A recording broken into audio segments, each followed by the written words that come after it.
Génesis capítulo 4, versículo 3. Dice: tiempo después, Caín presentó al Señor una ofrenda del fruto de la tierra. Abel también presentó al Señor lo mejor de su rebaño, es decir, los primogénitos con su grasa. Y el Señor miró con agrado a Abel y a su ofrenda, pero no miró así a Caín ni a su ofrenda. Por eso Caín se enfureció y andaba cabizbajo. Tome su asiento, por favor. Creo que ya usted quizás en alguna ocasión ha leído esa porción bíblica, y es donde se nos habla acerca de dos personajes, hijos de la primera pareja que existió en este mundo, en esta tierra, los cuales fueron Caín y Abel, ya que cada uno de ellos presentó ofrendas al Señor, lo cual usted puede ver que ante el ofrecimiento de cada uno de ellos, Dios tuvo una reacción o una respuesta distinta. Precisamente, hermanos, hoy vamos a estar tocando el tema de las ofrendas.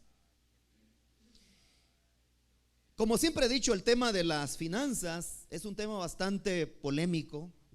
Se ha prestado a las malas interpretaciones, en el sentido bíblico, porque hay personas que no tienen muy claro, lamentablemente muchos creyentes no tienen bien claro qué es eso y por qué, independientemente cuántos años tenga una persona de ser cristiano. Y es que en la Biblia nosotros encontramos las tres formas o maneras que Dios ha establecido en las cuales el creyente debe ejercitarse al dar. La primera son los diezmos, la segunda las ofrendas y la tercera las limosnas. ¿En qué consiste las ofrendas o qué es eso de ofrendar? Las ofrendas u ofrenda es una dádiva, podemos definirla así de esa manera, como una dádiva o presente que se ofrece con respeto, gratitud, alegría y amor. Ahora, fíjense que las ofrendas son el medio que Dios ha dejado para que su obra se lleve a cabo en la tierra. ¿Por qué el creyente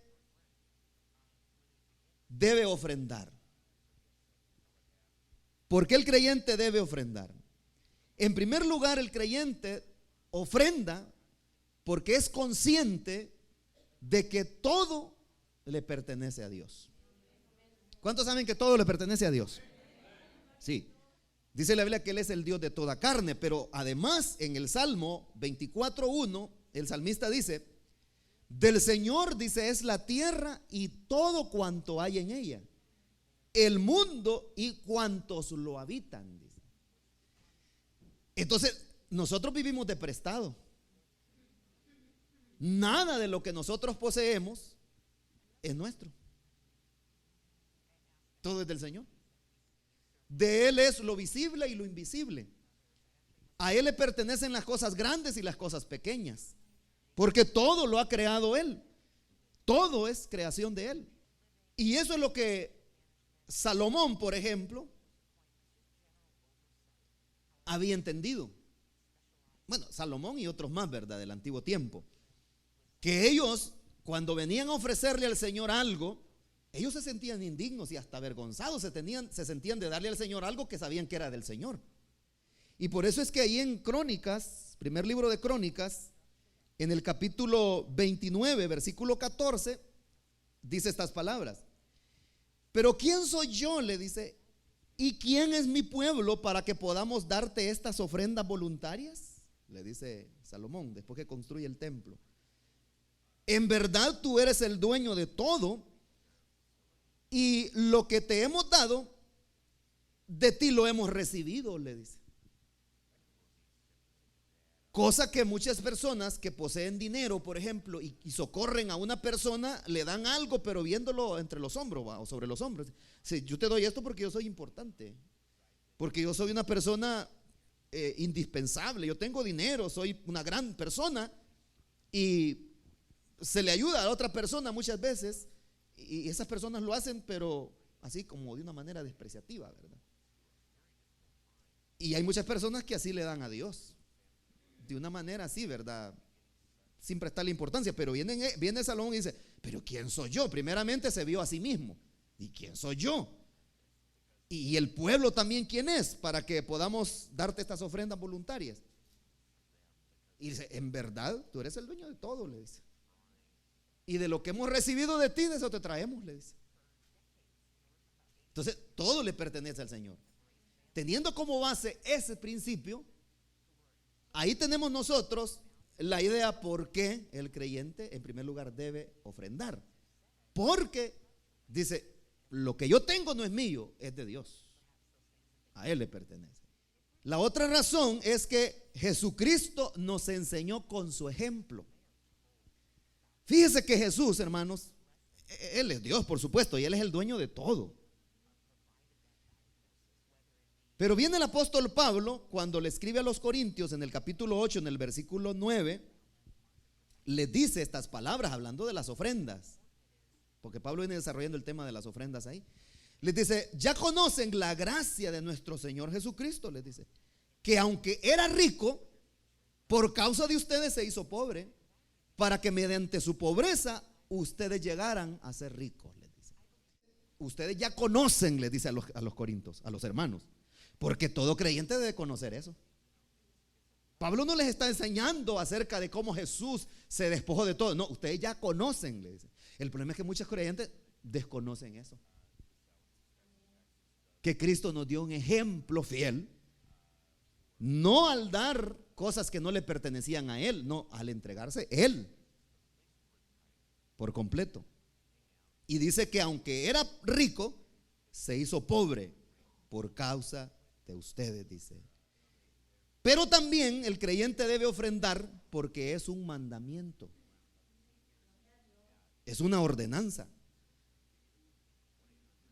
Y eso lo dice, son palabras del Señor Jesús en Lucas 6:38. Dice, den, dice, y se les dará. Se les echará en el regazo una medida llena, apretada, sacudida y desbordante. Porque con la medida que midan a otros, se les medirá a ustedes. La primera palabra que usted encuentra ahí es den. Esa es una orden, es un imperativo.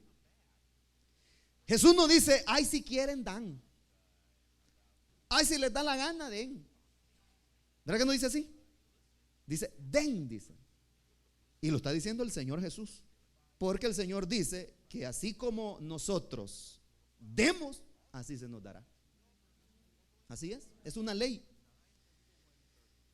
Y en 1 Corintios 16:1, el apóstol Pablo también dice, en cuanto a la colecta, dice, u ofrendas, como dice la Reina Valera, para los creyentes, dice, sigan las instrucciones que di a las iglesias de Galacia, les dice a los corintios.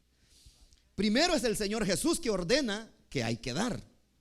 Ahora es un mandamiento apostólico. Dice Pablo que se sigan las instrucciones. O sea, Pablo ya había dado instrucciones a las congregaciones que estaban bajo su cobertura apostólica cómo se deberían recoger ofrendas, no solamente para sufragar los gastos internos de las congregaciones, sino también recoger ofrendas para socorrer a otras congregaciones que estaban pasando necesidades, como en el caso de la iglesia en Jerusalén, que más de una ocasión las congregaciones gentiles recogieron ofrendas para mandar a socorrer a los hermanos en Jerusalén. El otro aspecto interesante es que muchas veces los creyentes no damos porque somos desordenados al administrar nuestras finanzas. Hay personas, hermanos, que pudieran tener salarios de senadores y nunca les va a alcanzar, porque son personas que no saben administrar las finanzas. Hay creyentes que tienen buen salario, tienen trabajo y no les alcanza para ofrendar ni para dar diezmos, y nunca les va a alcanzar. porque son desordenados. Y para dar a la obra del Señor también hay que ser ordenado. Y por eso es importante ver cómo Pablo en un tan solo versículo explica cómo el creyente debe ser ordenado al ofrendar. Y es que en primer lugar, fíjese, el creyente debe ofrendar sistemáticamente. O sea, eso está hablando del orden en que el creyente debe preparar con anticipación lo que le va a dar al Señor. Pero viene Pablo, le dice a los corintios cómo ellos tenían que hacer las cosas. En primer lugar, dice que tiene que ser sistemáticamente. Y por eso Pablo, ahí en 1 Corintios 16:2 les dice: el primer día de la semana, dice, cada uno de ustedes aparte y guarde algún dinero conforme a sus ingresos, para que no se tengan que hacer colectas cuando yo vaya, les dice. Dice que los hermanos de la iglesia de Corinto tenían que apartar lo que le iban a dar al Señor el primer día de la semana. ¿Cuál es el primer día de la semana? ¿Ah? Hoy es el primer día de la semana, sí. Domingo, exacto.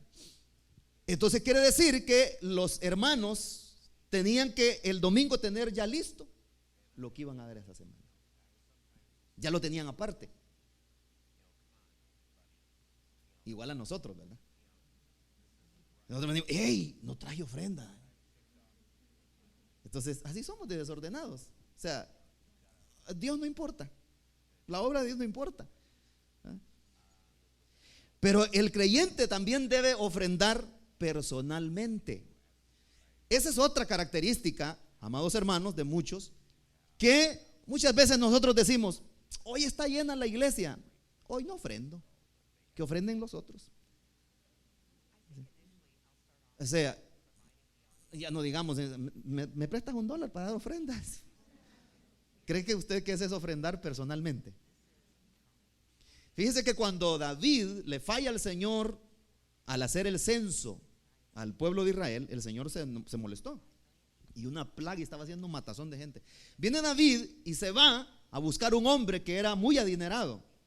Lo que quería David es que este hombre le vendiera bueyes y leña para hacer un sacrificio al Señor. Y como era el rey, llega David y le dijo al hombre: qué privilegio, majestad, de tenerte en mi casa. Y le dijo David: lo que quiero es que me vendas leña y me vendas, le dice, también bueyes, porque quiero hacer un sacrificio a Jehová. Toma lo que quieras, le dijo. Agarra lo que quieras, te lo regalo. No, le dijo David. Yo no voy a ofrecer un sacrificio que no me haya costado, le dice. Porque entonces no sería David el que estaba ofreciendo el sacrificio, sino el dueño de los bueyes. Y le compró por su dinero la leña y los bueyes para ofrecérselos al Señor. Porque él había aprendido de que al Señor hay que ofrendarle personalmente. Personalmente. Y por eso aquí, en este mismo versículo, Pablo en la siguiente frase dice: cada uno de ustedes, dice. Cada uno de ustedes. Cada uno de nosotros, amados hermanos, debemos ofrendar para la obra de Dios. No estemos esperando que otros lo hagan. No, cada uno. Así dice Pablo: cada uno de ustedes. No se atengan a que el otro lo va a hacer. Cada uno, porque esto es personal. ¿Cómo debe ofrendar el creyente? En cuanto a cantidad, proporcionalmente. ¿Cree usted, hermanos, que es justo que una persona que gana $500 a la semana le dé una cora al Señor el domingo? $1, ¿cree usted que es justo? ¿O que es correcto? ¿Cree usted que eso es ofrendar proporcionalmente? No, hombre, esa es una burla. Mire lo que Pablo le dice. Es el mismo versículo y vamos deshuesándolo, como decimos comúnmente. Dice: conforme a sus ingresos, dice. Conforme a lo que haya prosperado, dice la Reina Valera. Conforme a sus ingresos, dice. O sea, de acuerdo a los ingresos, es así que hay que ofrendar. Y es que el creyente debe ofrendar voluntariamente. Y este es el aspecto por cual muchos han entendido mal, que pueden dar lo que quieran, porque como es voluntario. Dicen: no, dice, y todo es por amor, dice. Y por amor le dan una cora al Señor. Es por amor, dice, centavitos echan. Es por amor, dicen. Es voluntario. Pero cuando la Biblia se está refiriendo a voluntariamente, no se está refiriendo a ese aspecto, que se le va a dar al Señor lo que... centavitos ahí, unas coritas, ¿verdad? No. Veamos lo que dice 2 de Corintios 9:7. Dice, cada uno, dice, debe dar según lo que haya decidido en su corazón, dice. No de mala gana, ni por obligación, porque Dios ama al que da con alegría, dice. Pero aquí dice Pablo que cada uno debe dar según lo que haya decidido en su corazón. Y Jesús dijo, donde esté tu tesoro, dijo, ahí estará también tu corazón, dijo. Entonces quiere decir entonces que cuando una persona no da proporcionalmente y da de una manera tacaña, eso quiere decir que su corazón no está en Cristo. ¿Me estoy explicando? Que estos temas muchas veces casi no se entienden. Son bien difíciles de entender, hermanos. Es profunda la teología. Pero estoy tratando de manera de hacerlo más simple y sencillo que pueda. Entonces, si el tesoro de la persona está en el dinero, va a dar $1 el que gana 1,000, va a dar $1 de ofrenda el que gana 500, porque su tesoro o su corazón más bien está en la riqueza. Pero aquel cuyo corazón está en Cristo, esa persona, como ese corazón, en ese corazón reina Cristo y no el dinero, va a dar proporcionalmente. Tal vez no está mal recalcar de que el creyente también debe ofrendar generosamente. ¿Qué es eso de ser generoso? Lo que le dije hace un momento, que viene a ser parecido a ser proporcional en lo que Dios nos bendice. Hay personas que lo que preguntan es, ¿cuánto es lo menos que puedo dar? Dicen. Sí, así.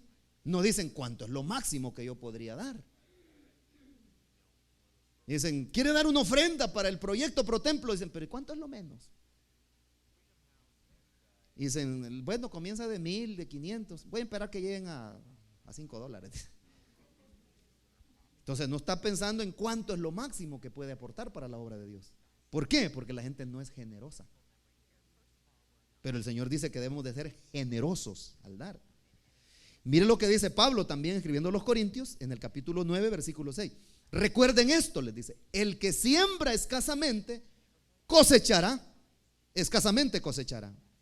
El que siembra en abundancia cosechará. Pablo lo que está haciendo es usando un ejemplo. Un ejemplo es una comparación, es un símil el que Pablo está usando. No es que hay que sembrar dinero, porque eso es lo que andan predicando por ahí los apóstoles de la prosperidad, ¿verdad? Siembra, siembra, siembra. Y lo que le están diciendo a la gente es que siembre dinero. Pablo está usando un símil de la siembra y la cosecha. Es obvio que el que siembra 10 hectáreas de maíz va a cosechar más que el que siembra una. ¿No es así? Sí, es obvio, así es. Entonces Pablo dice, el que siembra escasamente, escasamente también cosechará. Entonces la persona que aporta y que es desprendido para la obra de Dios, el Señor lo va a bendecir. Y no lo va a bendecir con dinero, No necesariamente va a ser eso, porque pues el problema es que hoy también le andan enseñando a la gente a ser avara. Avaricia, dicen. Siembra 100 y el Señor te va a dar 1,000. Entonces ahí van todos, ¿ve? Entonces como que si es bingo la cosa, ¿verdad? Esto no es casino. No es así. Dios nos recompensa no siempre con dinero. Solo el hecho de estar sanitos, saludables, hermanos, es una bendición. Solo el hecho de que no nos falten, aunque sea frijolitos y arroz, gloria a Dios, hermano. Eso es una bendición. Pero la gente no, la gente lo que quiere es billete, es dinero. Y anda la gente tras esos lugares de la prosperidad, ¿verdad? Donde andan predicando dinero. Entonces no, dicen que voy a invertir en la obra. Sí, invierte, le dicen los pastores de la prosperidad. Invierte 1,000, invierte tu caso, y tu carro, invierte tu casa, siembra las llaves, le dicen. Imagínense, siembra las llaves de tu carro. Pero no, Pablo lo que está usando un símil de lo que es la siembra y la cosecha físicamente o agrícolamente hablando, y que también espiritualmente, cuando nosotros somos desprendidos y generosos en la obra de Dios, Él nos bendice. Debemos ser generosos al dar. Debe ofrendar el creyente alegremente, hermanos. con una sonrisa de oreja a oreja, alegremente. Y ya me imagino que se imagina la porción que ya leímos hace un momento, de 2 Corintios 9:7. Dice Pablo: cada uno debe dar según lo que haya decidido en su corazón, no de mala gana ni por obligación, porque Dios ama al que da con alegría de corazón, con sinceridad, alegremente, dando para la obra de Dios. Es que, amados hermanos, es un privilegio el poder dar para la obra de Dios. El problema es que la mayoría de creyentes no lo ven como un privilegio, ¿sí? Lo ven como una carga. Sí, como le dije hace un momento, lo ven como una carga. Entonces, pero dice aquí que debemos de darlo con alegría, porque sabemos que es un privilegio el que el Señor nos da. Ahora viene la otra pregunta: hermano, ¿y dónde es que yo debo dar mis ofrendas? Porque aparecen muchos ahí diciendo: manda tus ofrendas, ¿verdad? La televisión dice: manda tus ofrendas. Bueno, hasta los diezmos piden. La radio dice: manda tus ofrendas y tus diezmos. ¿Y dónde es que el creyente debe ofrendar? ¿En qué lugar? Bueno, el cristiano tiene un compromiso moral de ofrendar en la congregación donde se reúne, donde pertenece, porque es un mandamiento del Señor. Fíjese que durante la época antigua en Israel se había establecido lugares como estaciones donde el pueblo llevaba sus ofrendas y sus diezmos. No todos iban hasta Jerusalén a dejar sus diezmos y sus ofrendas. Saldría muy costoso ir hasta allá. Entonces habían ciertos lugares donde Dios había establecido de que se llevaran las ofrendas. Se llevaban las ofrendas, se llevaban los holocaustos, todo se llevaba a esos lugares. De tal manera que las personas no llevaban sus ofrendas donde ellos querían, donde decían: no, yo allá voy a dar las ofrendas mejor en Beersheba, allá voy a llevarlas. Otros decían: no, yo a Capernaum voy a ir. No, había un lugar específico donde cada quien sabía su jurisdicción, donde tenía que llevar sus ofrendas. Entonces, le digo porque, por lo que le acabo de mencionar, ¿verdad? Que hoy dicen: no, dice un hermano, yo mis ofrendas las estoy mandando para allá, para mi pueblito. Allá mando los diezmos también. Todo. Yo a mis contribuciones, yo no doy nada de donde yo me estoy congregando. Yo los mando para allá a una iglesia que es bien pobre. Bueno, pregúntese por qué son pobres. Entonces el punto es este: que el creyente debe ofrendar en la congregación donde es alimentado espiritualmente, porque esa es su casa, Entonces ahí donde es alimentado, ahí debe llevar sus ofrendas y sus diezmos. Y eso es lo que dice en Deuteronomio 12:6, hablando de esos lugares que Dios había establecido para que se llevaran los holocaustos, las ofrendas y los diezmos. Les dice el Señor: ahí llevarán ustedes sus holocaustos, sacrificios, diezmos, contribuciones, promesas, ofrendas voluntarias y los primogénitos de sus ganados y rebaños. O sea, habían lugares establecidos. Ahora, yo, como lo dije ya antes cuando estuvimos estudiando el tema de los diezmos, hermano, es de que si usted, hablando allá aquí entre nos, si usted quiere contribuir con una congregación que usted se da cuenta allá de su pueblo, de su rancho, y usted quiere hacerlo, puede hacerlo, pero por supuesto tiene que hacer un esfuerzo extra que usted va a hacer, sin descuidar su casa, sin descuidar el lugar donde usted se reúne, donde usted es alimentado espiritualmente. No es malo si usted dice: no, yo le voy a mandar una ofrenda a una congregación que me doy cuenta que está. Y si usted puede hacerlo, hágalo. Pero no deje de hacer lo otro, que es ofrendar y dar sus aportaciones en la congregación donde usted es alimentado espiritualmente. Ahora, yo creo, hermanos, firmemente de que no es casualidad que el Señor nos reúna aquí. No es casualidad. Fue Dios en su misericordia que quiso que usted y yo perteneciéramos a esta congregación. Y si pertenecemos a esta congregación, si somos miembros de una misma familia, entonces, ¿por qué no aunar esfuerzos porque nuestras ofrendas sean depositadas en el lugar donde somos alimentados? Imagínense, hermano, yo siempre pongo este ejemplo. Imagínense un hombre, por ejemplo, que gana sí, X cantidad de dinero, por ejemplo, y después que recibe su salario, lo invierte por allá, viene dando tumbos por la calle, metiéndose a un bar, metiéndose a una cantina, y cuando llega a la casa, llega con las bolsas de afuera. ¿Cree usted que esa persona es responsable? No, contesten de verdad, hombre. No, hermanos, no es responsable. Hasta se asustaron los que estaban durmiéndose. No, hermanos, no es responsable.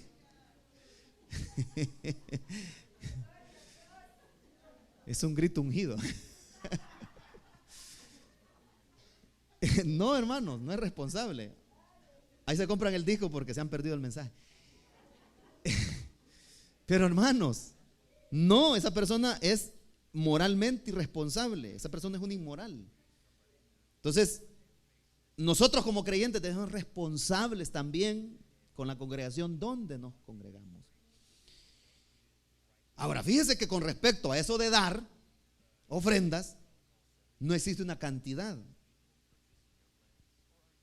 Porque ahí no hay cantidad exactas. En los diezmos es lo más mínimo, prácticamente es el 10%. Ni más ni menos, es el 10%. Pero en las ofrendas no hay cantidad. Pero en la Biblia nosotros encontramos que las ofrendas siempre eran más que los diezmos. Eran más que los diezmos. Bueno, si usted lee, hermanos, todo ese capítulo de Deuteronomio, se va a dar cuenta que era una cantidad grande de ofrendas que la gente daba.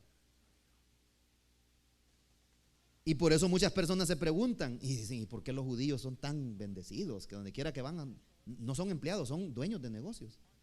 Pues sí, cómo no, pues el Señor no falla su promesa. Y así hay mucha gente que aunque no son judíos, son personas que son generosas con la obra de Dios. Dios los bendice. Y muchos hasta envidia les dan. Porque aquel es bendecido, porque tiene carro, porque tiene casa. Pues sí, porque no hace lo mismo que hace él, pues. Dele al Señor lo que es de él y va a ver si el Señor no lo va a bendecir también. Él lo va a hacer. Dios no falla, hermanos.